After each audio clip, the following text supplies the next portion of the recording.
Hi lads and lasses, Modest Pelican here with Ark. If you enjoy this video, please commit a series of murders and hide all of the bodies around your city in precise locations, so that when the police map out where all the bodies have been found, it perfectly spells out Modest Pelican, as this really helps spread the good word of my channel. I also still sound sick. I feel fine now, but if my voice sounds off, that's why. So I load into Ark and it asks me to create my character. Firstly, I toggle the sliders to make my guy a scrawny little midget. I then decide to give the midget a huge head. But then a wave of inspiration takes over and I decide to make my character look like a huge jacked guy, but I keep the legs really skinny for the full immersion. I never pretend to understand art, but this guy, this squat rack neglecting malacca, is motherfucking art. I spawn in and basically this game drops you on a remote tropical beach on a huge island and your mission is to simply survive and prosper. You have to eat, drink, make sure that you don't overheat or freeze to death, but the wild card is the island is infested with other real players. But more importantly, dinosaurs. Some are herbivores and they'll be pretty chill, some are carnivores and they'll try to eat your face, and some are thotivores and they exclusively just eat thots. So first things first, I need to get some wood and stone so I can build some weapons to defend myself. I start throwing punches at a tree because that's obviously how you gather wood in real life, but then a leech attaches itself to my face and starts injecting me with poison, which is far from ideal. The poison knocks me unconscious while I'm in the water, and as I am out cold, I proceed to drown and die. I'm literally on an island with T-Rexes and prehistoric giant crocodiles roaming freely, and my first death is from a leech. Needless to say, this is not the red hot start I was hoping for. So I spawn in again and go through the motions of crafting some equipment via the thrilling gameplay experience of punching trees again, hand picking plant fiber from ferns, and gathering stones from the beach so that I can craft some tools and then continue to gather resources, but now slightly more efficiently.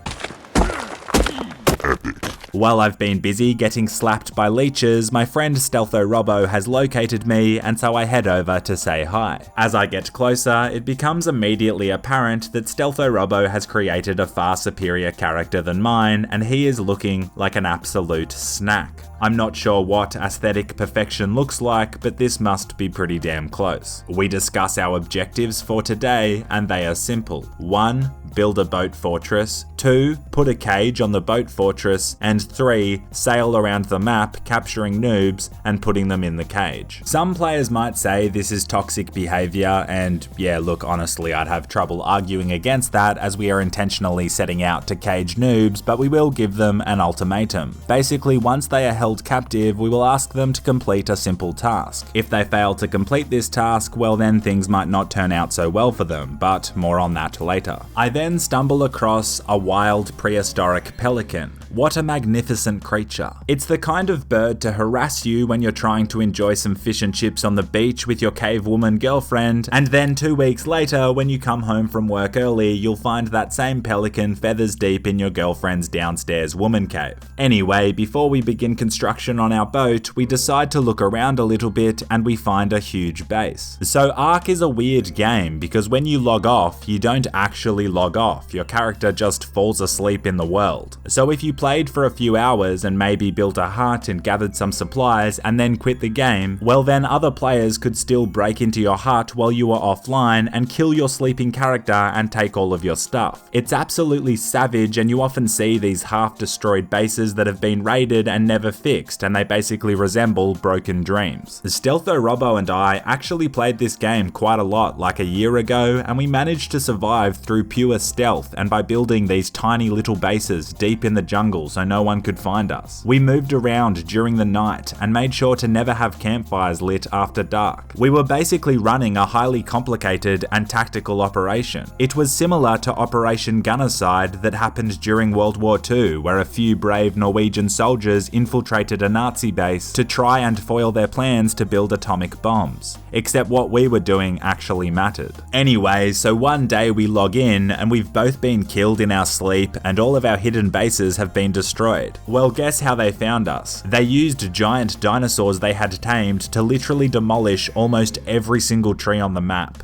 full-on deforestation. There was like 50 of them in this mega tribe, and they had taken over the entire island and massacred everyone while they were offline. This is actually the first time I've played Ark since, as it took me like 1 year to emotionally recover. This game is also great because it's easy to tell what time of day it is. If you look at my screen closely, you can see there is a very subtle glare effect which indicates sunlight. Just kidding, it literally looks like you are staring into the gates of heaven. I notice I am about to begin starving to death, and so I look for something to hunt. I locate a dodo and give it a little prod with my spear. The kind of prod you give a girl when you're spooning her to let her know that you're DTF. Unfortunately, the dodo leads me straight to an alpha raptor. I'd love to tell you that I fought valiantly, but I tried to run and was easily caught and mauled to death by the beast. Damn, this game, man. When I spawn back in, I take my revenge out on a pteranodon. I firstly throw a bowler around its feet to trap it and then repeatedly shoot arrows at its head. Not exactly the fairest fight you'll see, but it still makes me feel like an alpha male again.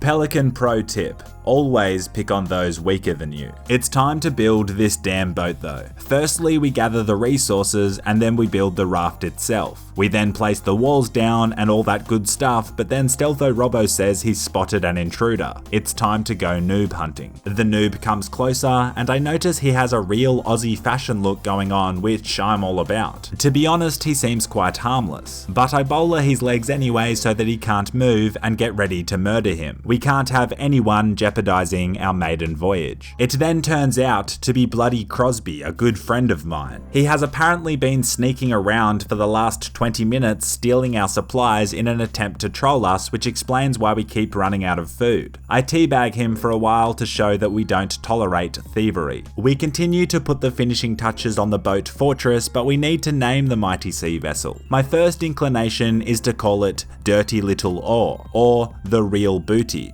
but we decide to instead go for the classic name of Yeah Boy. With the cage set up and Yeah Boy ready to go, it's time to hunt down and cage some filthy noobs. It looks so funny seeing this mini fortress just sailing along, but it's such a good tactic as we can avoid dinosaurs on the shore and cover long distances quickly. We scan the shores looking for noobs, but it's also fun harassing dinosaurs with our bows and arrows as they get angry but can never catch us. Dumbass dinosaurs couldn't even survive a few asteroids, stupid extinct idiots. We stop for supplies, but instead of helping, I add a sign to the boat which says subscribe to Modest Pelican. Basically a shameless plug, but if someone is going to come and destroy our boat after I log out, the least they can do is check out my channel. But then Crosby spots a noob and we sprint after him. The hunt is on. He runs right at us and he turns out to be quite the slippery little fella, but he also has rabies, which gives us a real dilemma. If we go near him, we will catch the rabies, which is super annoying as it heavily weakens you and is hard to get rid of. But on the other hand, we need to capture a prisoner. The noob then tries to swim for it and dives under, but then never resurfaces. I guess he decided he would rather drown himself than deal with the three of us, which was probably quite a wise decision. We hop back into Yeah Boy and begin scouting again. The sun begins to set and we decide to dock the boat for the night, but then Stealtho Robo says he's spotted another noob. The hunt is on yet again. I sneak around for the flank and almost feel bad about capturing him like this. Look at him crouching down all bamboozled and confused. We bowler his legs and begin repetitively punching him in the face to knock him out. But then out of nowhere a bunch of tiny carnivores begin mauling the poor guy. I try and use my spear to save him, but accidentally stab him in the penis and kill him. Sorry Tyler, that's my bad, big dog. While I'm finishing the tiny carnivores off, the lads say they've captured Tyler's girlfriend. I head over and sure enough, they've knocked her unconscious and tied her up. This game is, frankly, disturbing. I drag her unconscious body back to the boat. Perhaps if we hold her hostage, we can lure Tyler back and take multiple prisoners. I place her in the cage, but then we notice her microphone symbol is coming up, which means she's trying to speak with us in-game. We switch to game chat and she says her name is Savannah and pleads with us not to kill her and to let her out of the cage. Stealtho Robo then tries to move the boat and my whole game glitches out for a minute, but when I reconnect, the lads are negotiating negotiating with Savannah and Tyler on the beach.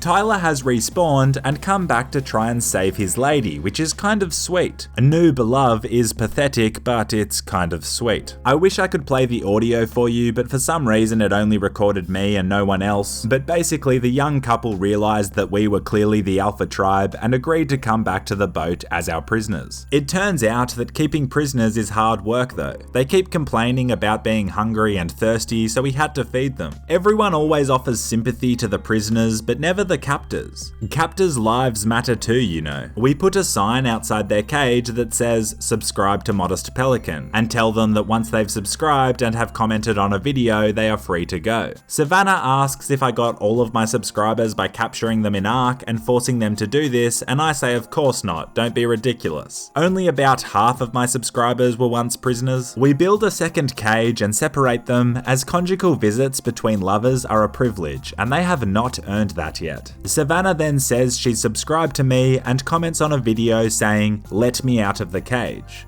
Well, I mean, she actually played by the rules, and so we release her. Be free, Savannah.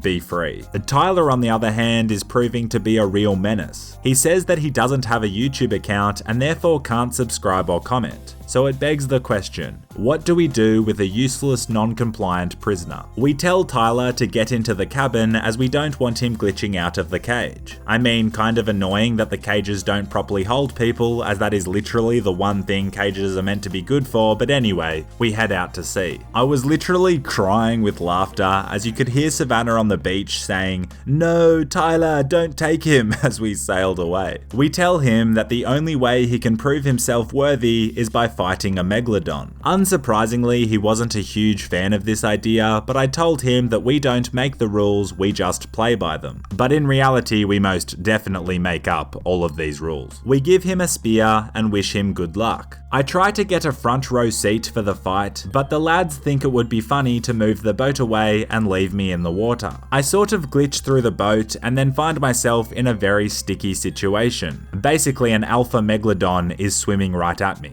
I tell Tyler to attack right now to prove himself, and the gutsy kid swims straight for the water beast. And boy oh boy, it's not looking good for young Tyler. He panics and screams as the megalodon chomps him, and then it swims straight for your boy. This is probably just karma for me sending a man to his certain death, but I give it a few stabs with my spear and manage to cling to life somehow. The lads bring the boat back around and I hop on board to safety. If it wasn't for Tyler's bravery, I would probably be dead right now, but that's just the way life works, isn't it? His loving girlfriend posts a message in the global chat saying, "No." Legend has it Savannah is still on that tropical beach to this day, waiting for Tyler to return. All you had to do was subscribe, mate. All you had to do was comment, but you didn't, and now you've been eaten by a megalodon. The moral of this story is to stay hydrated. Thanks for watching, you bloody legends, and a massive thank you to my patrons for supporting the channel. Until next time, and as always, stay classy.